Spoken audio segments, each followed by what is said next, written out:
Romans ये समझते थे कि क्रिएटिव आदमी जो जीनियस होता है वो एक्चुअली उसके पास कोई जिन होता है, तो जिस दिन जिन उसके पास होता है तो ही गेट्स गुड आइडियाज़, और जिस दिन जिन नहीं होता तो उस दिन आप जब फेल होते हैं तो उस दिन आपका जिन गायब होता है। तो this is how the idea of genius has emerged।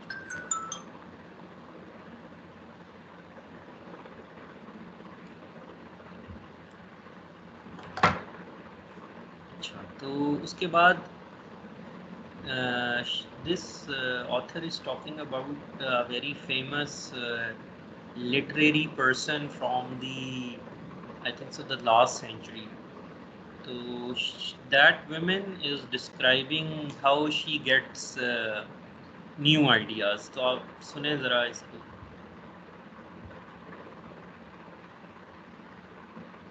And in fact can sometimes feel downright paranormal.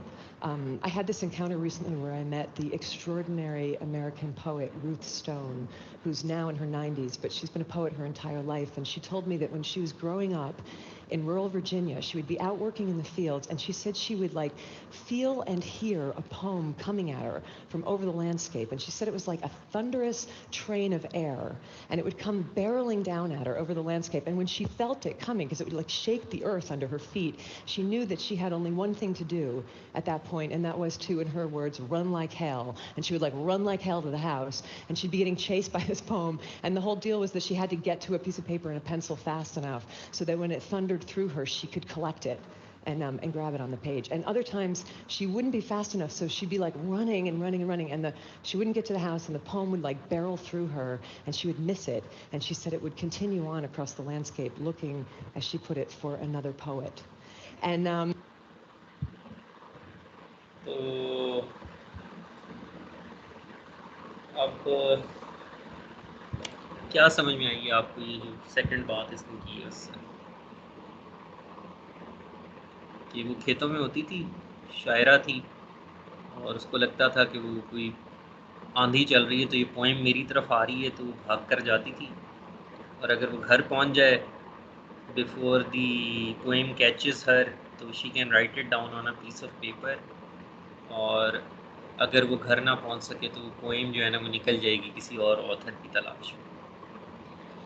So the thing is that when you hear such description of creativity, it becomes really difficult to um, think how can you improve as a innovator. These things are not tangible. तो we will see, ये देखें, तो ये all these myths which are there about a creative person, they are not, science does not agree with what they are talking about. Maybe it works for them, but we will make the creative process more easy to adopt. We do not guarantee its success, but there are some good habits. If you adopt them, which are easy to adopt, you might improve your creativity skills. ये पहले का तो जवाब आपने देख ही लिया कि creativity is not something that आपको इल्हाम आता है किसी चीज़ का कि ये यूँ करना है। तो यहाँ पे जिनको नोबेल प्राइज़ मिला हुआ है उनको किसी ख़ास रिसर्च पे नोबेल प्राइज़ मिलता है, लेकिन ऐसे नहीं होता कि उनकी ज़िंदगी का वो वाहिद रिसर्च होती है। तो अगर आप उनकी ज़िंदगी को देखें तो वो आम लोगों से ज़्यादा रिसर्च आर्टिकल्स लिखते हैं। सारे फेमस नहीं होते, लेकिन they publish more, they have figured out more ways to do experiments, और maybe they have figured out more ways to fail, they have, क्योंकि वो ज़्यादा एक्सपेरिमेंट कर रहे होते हैं। This is what the message is. और currently ये जो लुइस पैस्चर है इसने भी ये कहा है कि आप मेहनत करते हैं और उसके बाद जो है ना you get a good idea. This guy is very relevant these days. इसने वैक्सीन्स बनाई थी, आई थिंक सो, कॉलरा की और रेबीज़ की। और फिर वो जो आपसे सवाल मैंने पूछा था कि कॉरिडोर या माउंटेन टॉप वाला, तो again this is a myth. You will see, we will prove that there is a thing called group creativity, और कैसे आपको help होगी when you collaborate with other people to think about good ideas. So these are myths. So again, there is this thing when I was a student and somebody talked about innovation, तो जहन में ख्याल ही आता है जो आपने movies में देखा हुआ था ना, कि रात को एक बंदा सोया और सुबह उठा और उसको एक आइडिया आ गया and it change the world. That is a very like damaging view of originality और इनोवेशन. अगर आप गूगल स्कॉलर को देखें ना, तो उन्होंने एक स्टेटमेंट अपनी वेब पेज पे लिखी होती है जब आप कोई रिसर्च आर्टिकल तलाश करने जाते हैं. तो ये लिखा हुआ है, standing on the shoulders of giants. तो इसका मतलब क्या है कि आप जो आपसे पहले गुजरे हैं लोग, आप पहले उनके काम को समझते हैं, और अगर आप उनके काम में थोड़ा सा भी कंट्रीब्यूट कर दें तो it looks like that you have made a big contribution. So it always starts with somebody else's work. It never starts from vacuum. तो क्योंकि ये किसी के काम से स्टार्ट होना होता है, तो वो बंदा ज़्यादा प्रिपेयर्ड होगा next best thing, next best चीज़ प्रपोज करने के लिए, who is well read, well versed, जिसको current state of the art का पता होगा. तो doing literature review, reading about different things is one of the skills that one needs to develop. And maybe this is where your supervisor or senior researcher comes into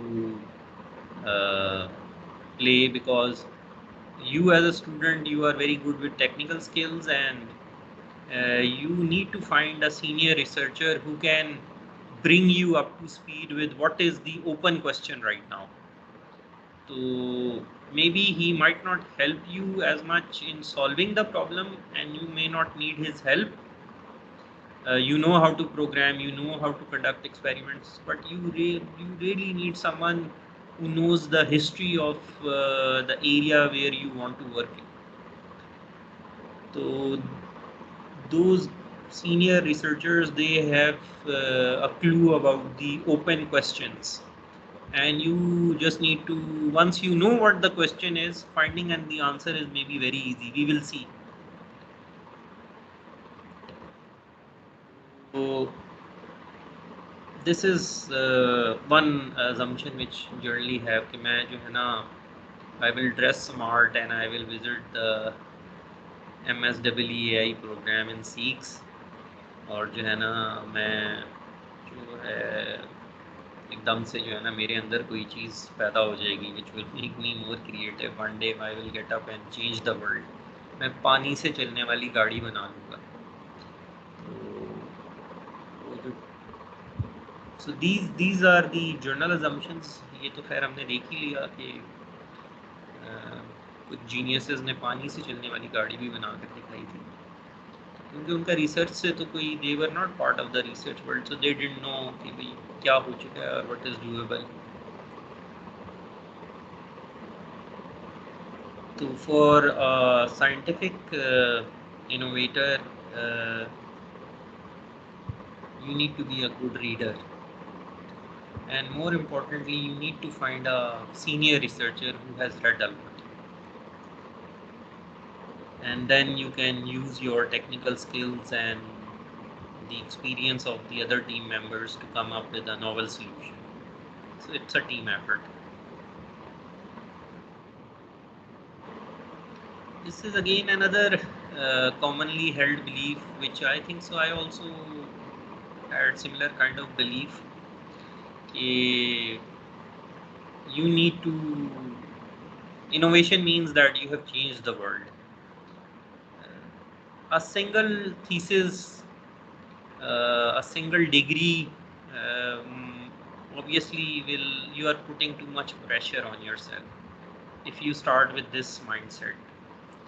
तो ये जो है ना, this guy is very famous, this picture is also very famous. ये नज़र आ रही है सबको?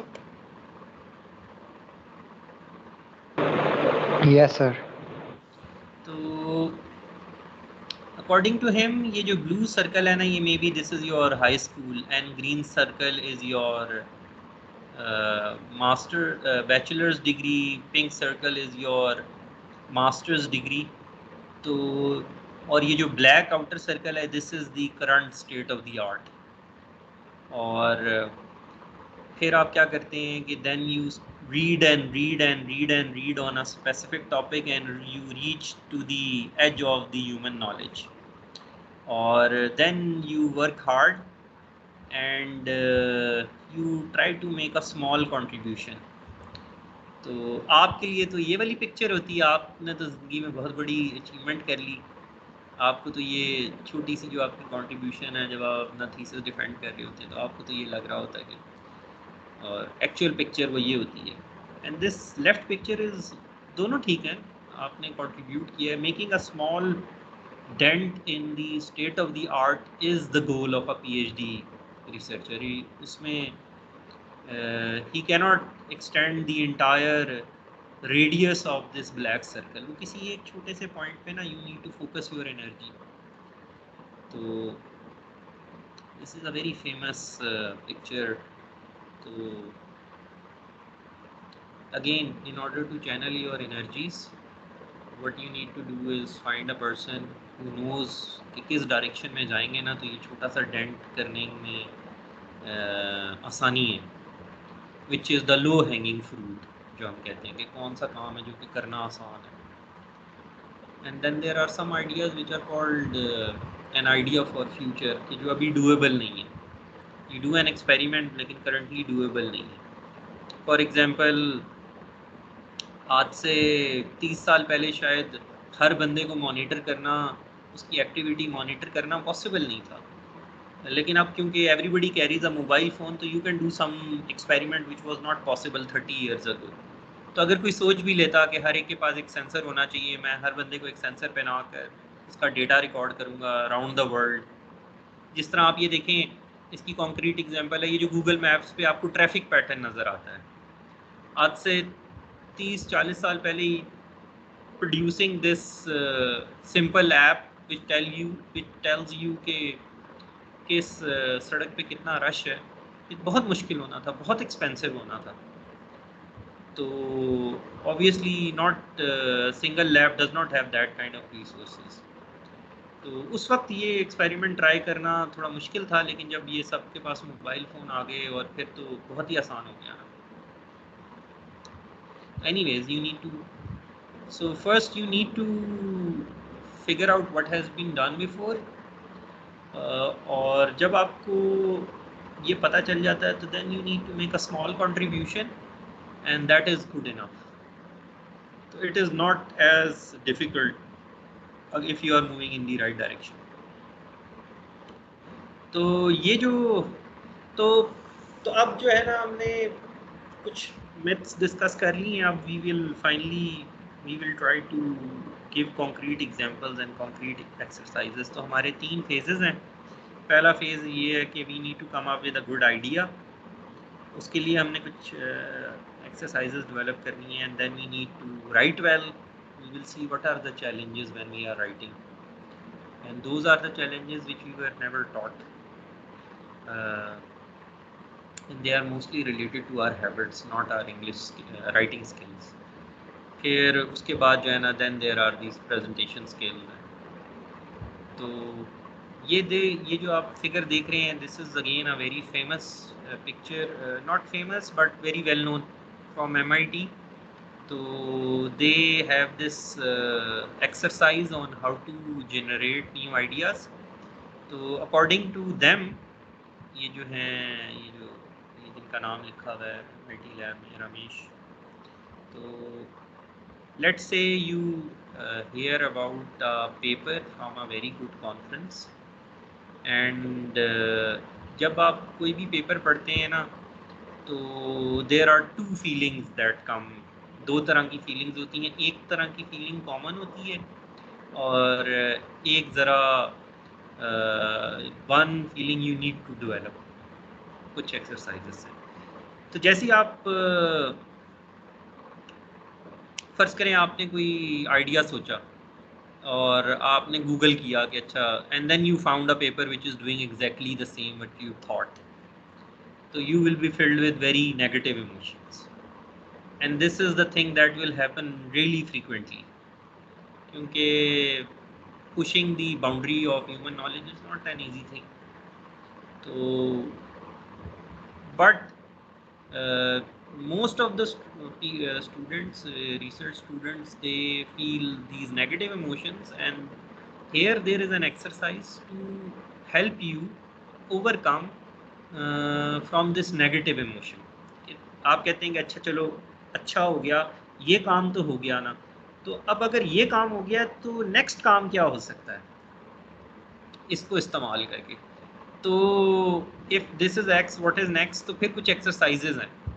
तो we will discuss these exercises which are very simple. You take out any paper which you like and then you start brainstorming using some specific skills कि अच्छा यूं करेंगे तो क्या होगा, इस तरह कर दें तो क्या हो जाएगा। तो you have a starting platform. Again, the message is very simple here and here as well, that you need to start from some related work. तो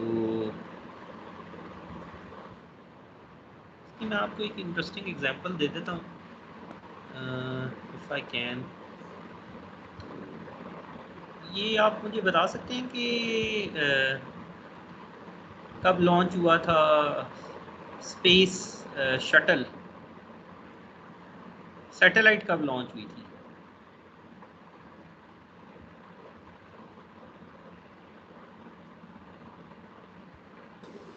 nineteen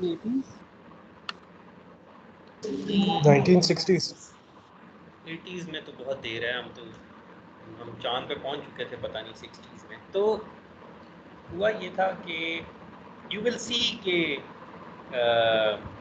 how you convert your failure into success.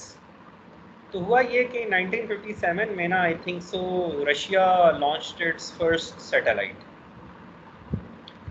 तो let's से अब मैं draw करता हूँ, यहाँ पे screen नज़र आ रही है ना आपको? लेट्स से दिस इज़ अर्थ, ये अर्थ है, और फर्ज करें ये जो है ना सैटेलाइट।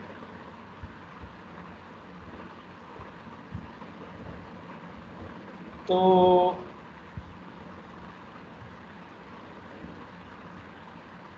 ये सैटेलाइट ना कोई सिग्नल ट्रांसमिट कर रही थी।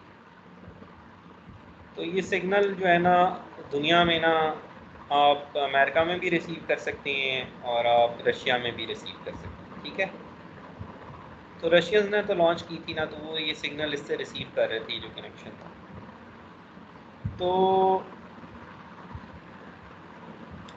तो let's say using some signal processing you can tell कि ये सैटेलाइट कितनी दूर है। लेट्स से मेरे से कितनी दूर है, ये जो मेरा रिसीवर है ग्रीन वाला, इससे ये कितनी दूर है। तो आपने कुछ यूज़ किया सिग्नल प्रोसेसिंग, आपको स्पीड ऑफ लाइट पता है, आपको सिग्नल स्ट्रेंथ पता है कि मेरा ट्रांसमीटर इतने पावर से ट्रांसमिट कर रहा होगा, तो यू कैन फिगर आउट के डिस्टेंस क्या है आपका इससे। तो एनीवेज द पॉइंट इज़ के रशियंस ने तो लॉन्च कर दी ना, तो अमेरिकन्स जो है ना they were behind this space race थी। तो ये स्पुतनिक है 1957 में, और स्पुतनिक ना सिग्नल ट्रांसमिट कर रही थी ताकि सबको पता चल जाए कि हमने लॉन्च कर दी। तो ये जो है ना अमेरिका में कुछ लोग बैठे हुए थे and they were receiving the signal. तो लेट्स से आपने कोई सिग्नल प्रोसेसिंग यूज़ की, तो आपको पता चल गया मेरे से डिस्टेंस D1 है पहले वाले बंदे से। तो अगर पहले वाले बंदे से डिस्टेंस D1 है तो ये सैटेलाइट किधर होगी? It will be somewhere. मैं एक अपने इर्द गिर्द एक D यूनिट्स का बनाऊंगा रेडियस, और ये सैटेलाइट इस रेडियस में कहीं पे भी हो सकती है, क्योंकि मैंने तो सिर्फ डिस्टेंस मेजर किया है ना। तो अगर एक और बंदा अपने एक D2 मेजर कर ले और वो भी एक सर्कल बनाए, तो इस तरह की सिचुएशन होगी। लेट्स से एक और सर्कल है, ये दूसरे बंदा D2, और अभी ये सैटेलाइट दो जगहों पे हो सकती है, यहाँ पे और यहाँ पे, दोनों सर्कल्स के इंटरसेक्शन पे। और अगर तीसरा बंदा भी मिल जाए आपको, तो 3 सर्कल्स तो फिर एक ही जगह पे इंटरसेक्ट करते होंगे ना।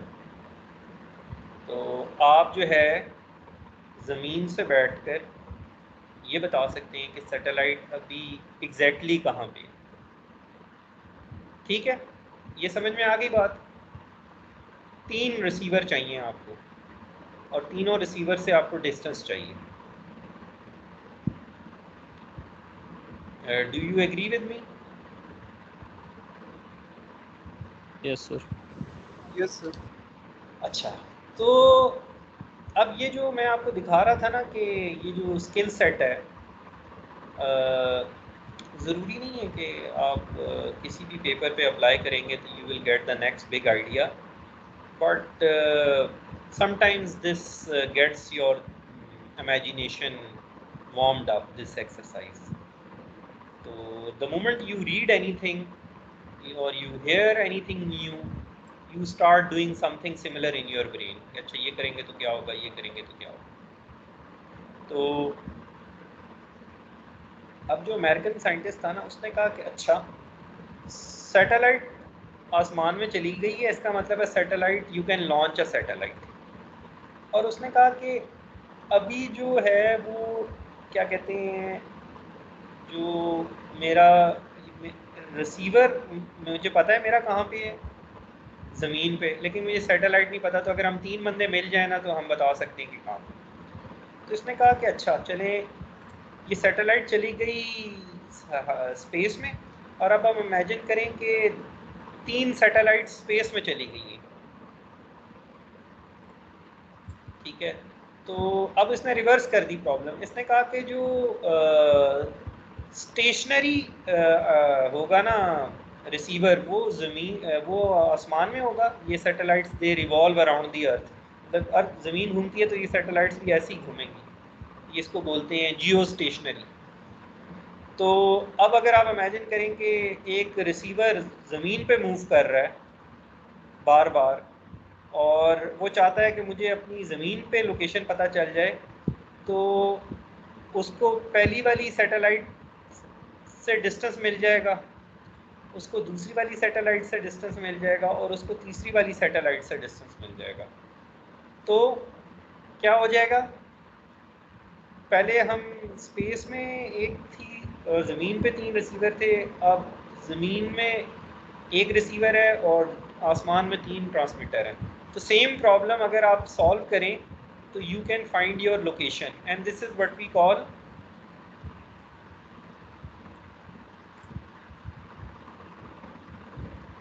तो जीपीएस तो आप आज भी इस्तेमाल करते हैं ना।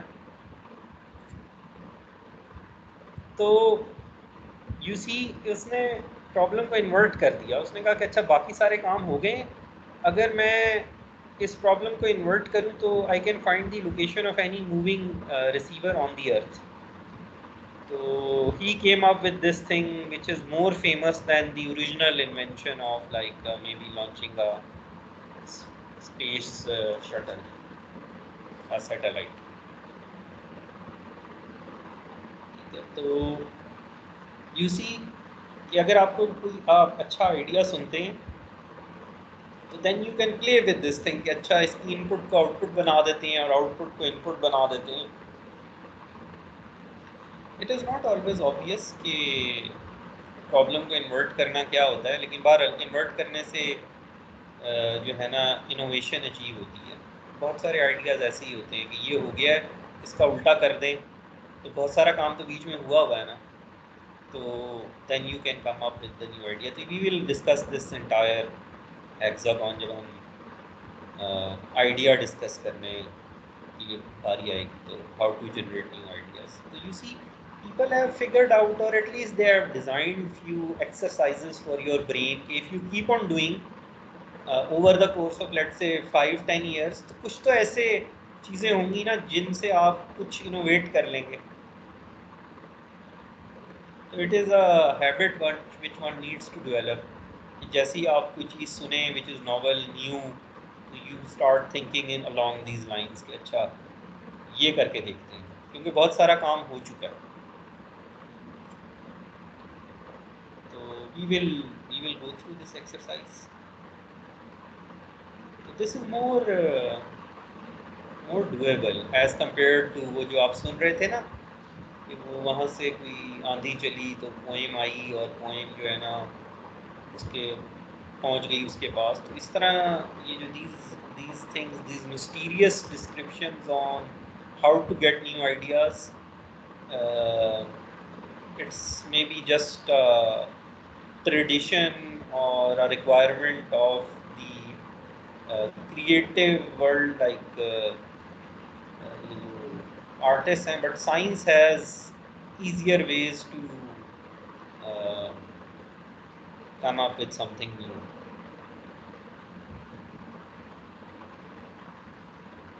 Again, so this is a very interesting question। You might have heard about it कि किसने कैलकुलस इन्वेंट किया। तो कैन यू गूगल अबाउट, हाँ ये ज़रा इनका सर्च करें, दोनों का टाइम पीरियड क्या बनता है, ज़रा गूगल करें जल्दी से मुझे बताएं। ये जर्मनी में है दिस पर्सन, और ये न्यूटन मेरा ख्याल है इंग्लैंड में। तो ये जर्मनी और इंग्लैंड दोनों यूरोप में है।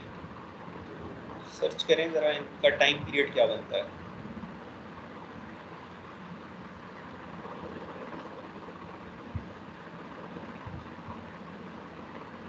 सर न्यूटन 1727 को डाइड हुआ था सर दोनों का सेम ही है, 3 साल का फर्क है डेट ऑफ बर्थ में। अच्छा, तो अब ये 3 साल का फर्क है, इसका मतलब दोनों का एक ही टाइम बन रहा है।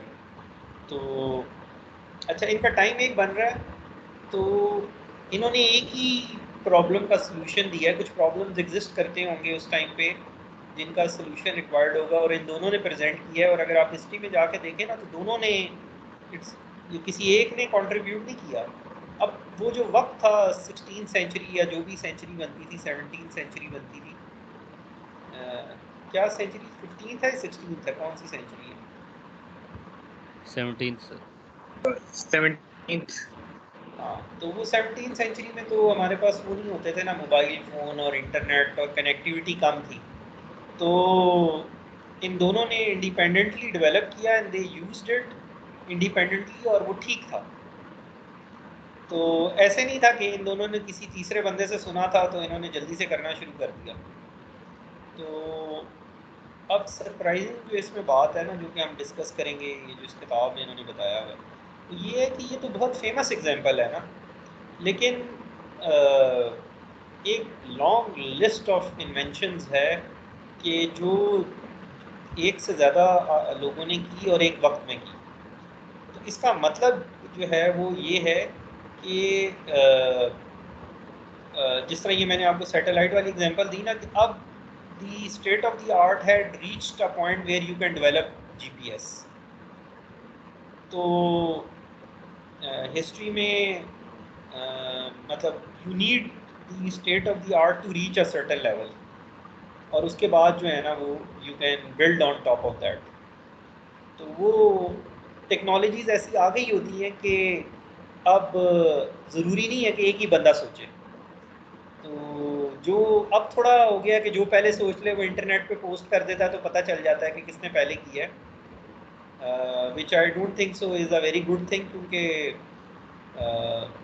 आपने भी इंडिपेंडेंटली सोचा और किसी और ने भी सोचा, बस उसने 2 दिन पहले इंटरनेट पे पोस्ट कर दिया तो आइडिया उसका हो गया। This is not fair, but anyways, तो it what the take home message is कि जीनियस होना ज़रूरी नहीं है। आपका जहन अगर तैयार है, you can apply these techniques to anything new faster than others, so then you will be able to solve it, or anybody will be able to solve it, क्योंकि आप all the tools are available. तो which gives us the hope कि अगर हम अच्छी habits develop कर लेंगे तो हमारा भी चांस क्वालिटी पेपर पब्लिश करने का वही है जो कि एक MIT स्टूडेंट का है. So what about this question?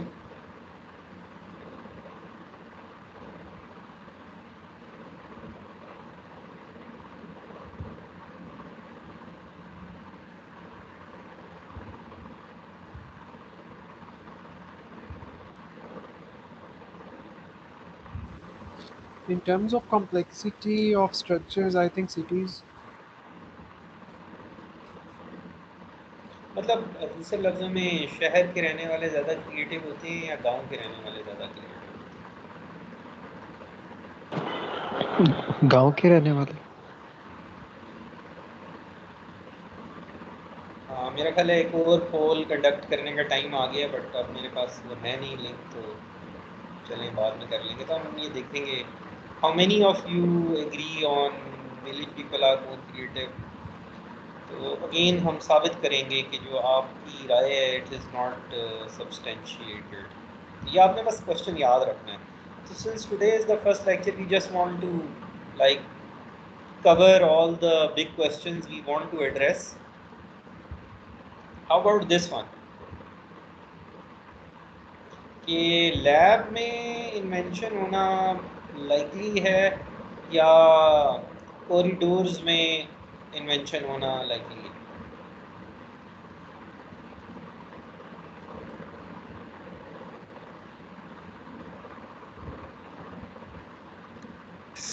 Sir labs इसमें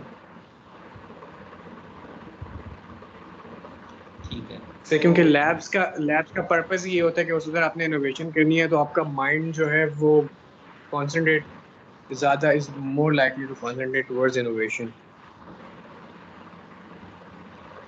हाँ ठीक है, चलें देखेंगे, लेट्स सी कि क्या होता है. तो again a very important question, who can help you more, your friend or somebody who you occasionally meet, acquaintance?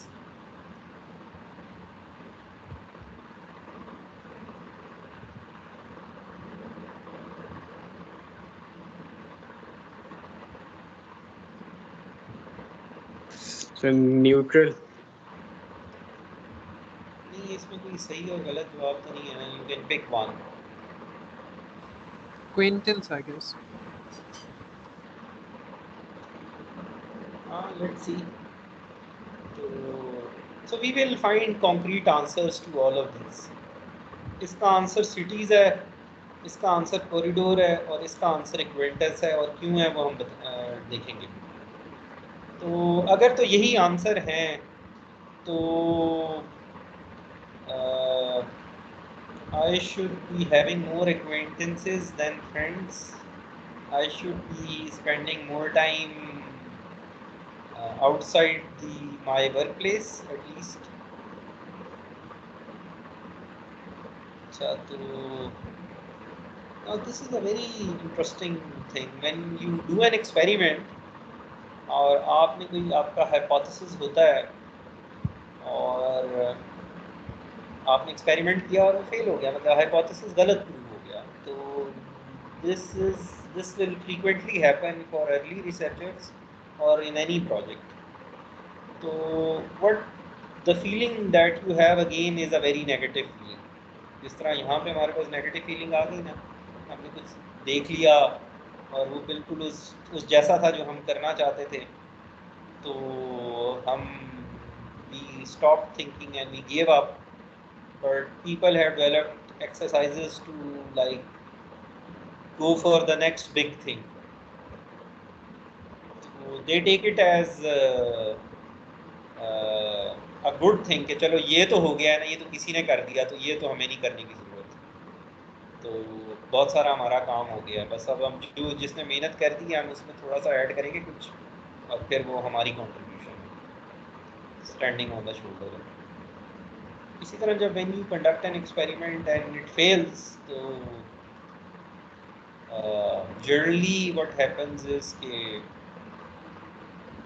you are depressed and you don't want to report your experiment to your supervisor or your team members. So we will see this error might be very important step towards the interesting solution that you can come up. So in fact in our labs, which generally people don't report it, students they don't report it, you need to like interrogate them कि अच्छा ये experiment किया फिर क्या result थे, अच्छा इस पे बताओ क्या results थे. So generally people tend to hide the weak results, but if you will see कि when you want to like write a paper, then this result is very important because आपके लिए भी ये सरप्राइजिंग है और जो community हो सकता है उनके लिए भी सरप्राइजिंग हो. तो may be you need this surprise element कि आपने एक एक्सपेरिमेंट किया, आपको लगता था ये होगा, वो नहीं हुआ. ये जो नहीं हुआ ना, ये इम्पोर्टेंट चीज़ है. अब होगा कैसे, वो तो फिर अगली एक्सपेरिमेंट आप डिज़ाइन करेंगे, हो सकता है उसमें भी ना हो, लेकिन एटलीस्ट ये बेसिक आप this will help you while writing. Experiment तो आपका फेल हो गया ना, तो अभी हो सकता है कि आप कोई और एक्सपेरिमेंट करेंगे तो वो ठीक हो जाए. You improve on your results. So, and then you forget about this thing, and then you report your good results. But the problem is कि अब आप जब वो good results report कर रहे हैं, तो there isn't any surprise element with your results. तो when you want to write a paper, this surprise is very important. कि आप कहते हैं कि अच्छा ये करेंगे तो ये होगा, लेकिन ये तो नहीं हुआ.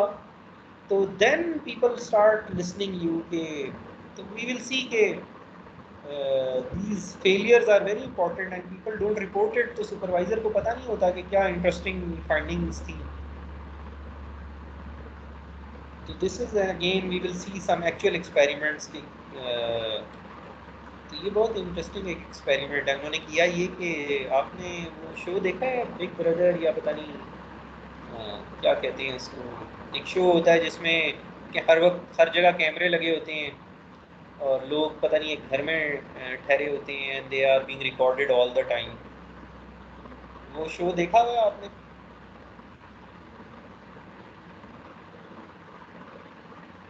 सो इस तरह की एक मूवी देखी हुई है जिसमें कैमरास हर जगह होते हैं और फिर लोग डर के मतलब वो मर जाते हैं बार बार. अगर उनको जो कहा जाता है वो ना करें तो फिर मर जाते हैं. नहीं, वो एक शो है बड़ा फेमस है, हर जगह होता है, बिग बॉस कहते हैं या बिग ब्रदर कहते हैं उसको. पाकिस्तान में तो नहीं बिग बॉस है, इंडियन है. हर जगह है, मतलब पाकिस्तान में शायद नहीं है लेकिन बाकी दुनिया के हर मुल्क ने ना लोकल उसका वर्जन बनाया हुआ है. तो ये एक बंदा था फेमस सोशल साइंटिस्ट, उसने क्या किया कि एक लैब में ना सबसे पहले उसने कैमरास प्लेस किए थे कि उसने 2 साल ना या पता नहीं कितने साल एक लैब को रिकॉर्ड करता रहा और फिर ना वो हर इवेंट के बाद जो लैब मेंबर्स होते थे उनको वो इंटरव्यू भी करता था कि अच्छा अब आपको आइडिया आया है कोई नया, अच्छा अब आपको कोई आइडिया आया है नया, तो मतलब दिन में ना 3 दफ़ा आके पूछता था कि कोई नया आइडिया आया है. तो जब किसी को नया आइडिया आ गया ना तो उसने फिर उसको इन्वेस्टिगेट किया कि कब लोगों के पास नया मतलब वो क्या कर रहे होते हैं, तो एकदम मतलब क्या एक्टिविटी हो रही होती है लैब में तो उनके पास नया आइडिया आता है. तो it's a very interesting experiment back in the days. तो we will see how to handle error and why should one not be depressed. Actually not be depressed, but it is very difficult. आपने 4 महीने 5 महीने मेहनत करके experiment किया, वो fail हो गया, तो obviously you are depressed and you don't know what to do next, because अगर आपको पता होता तो आप कर चुके होते, तो वो खौफ जो है वो आप पे तारी हो जाता है. तो you need to develop some skills to overcome that fear factor. It is not easy, but maybe there are some skill exercises. तो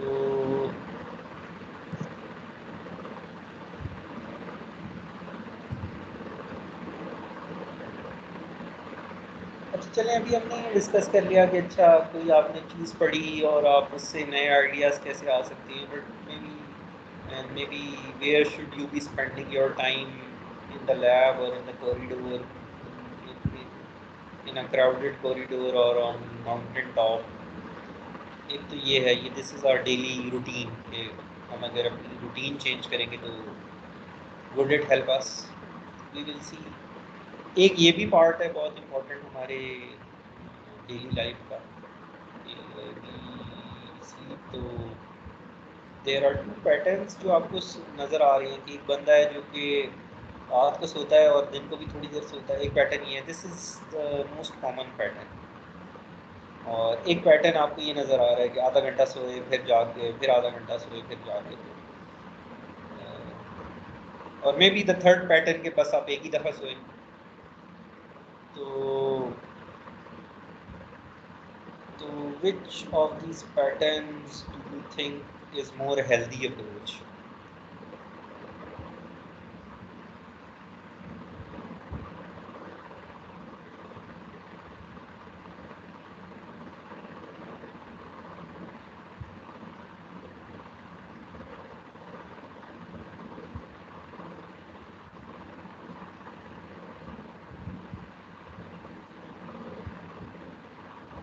So twice.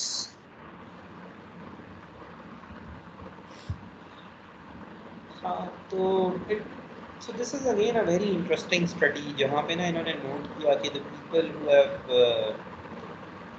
which are considered innovators, creative, उनके sleeping patterns इन्होंने observe किए। तो आमतौर पे ये होता है कि when you have a deadline और आप जाग रहे हैं और आप रात को भी जाग रहे हैं, पेपर आ गए, आप रात को भी जाग रहे हैं और दिन को भी जाग रहे हैं, तो देयर इज़ नो एविडेंस कि दैट हेल्प्स। तो वी विल सी कि how sleep pattern is good. तो वी आर डिसाइडिंग अबाउट कहाँ हमने अपना टाइम स्पेंड करना है, किन लोगों से हमने बात करनी है, कैसे हमने सोना है। तो you see all of these things will help us develop a routine, habit and exercise that might improve our chances. So this is very different to what we generally जो हमारे advanced programs हैं उनमें जो है हम we talk about technical things, and these are some other things which we need to maybe adopt, और हम we will give scientific evidence कि क्या करना चाहिए और क्यों बेहतर है।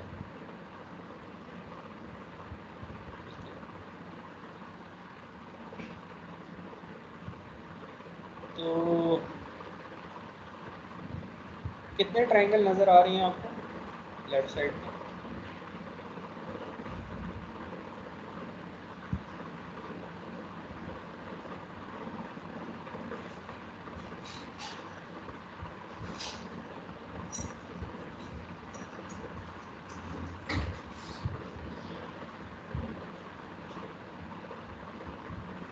So roughly 8 triangles.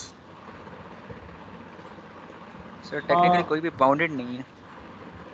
एक्चुअली कोई ट्रायंगल है नहीं, जितने भी नज़र आ रहे हैं आपको ये कुछ ये बस इस तरह की एरर है, ट्रायंगल तो कोई भी नहीं है। तो यू सी कि आपका जब ब्रेन का वो एक आदत हो जाए ना चीज़ की, तो फिर उससे अलग देखना थोड़ा मुश्किल है। तो वी विल सी कि एक न्यूरोबायोलॉजिस्ट ने कैसे ये प्रूव किया है कि your brain is tuned to come up with common conclusions। और फिर ये देखें ना, ये ट्रायंगल हमें हेल्प करेगा to break from this pattern. अगर हम रोज़ाना हर पेपर को पढ़ने के बाद इस एक्सरसाइज से गुजरें 5-10 मिनट, तो maybe over the course of time we improve and we break out of this usual lazy behavior of our brain. ठीक है, that's enough for today.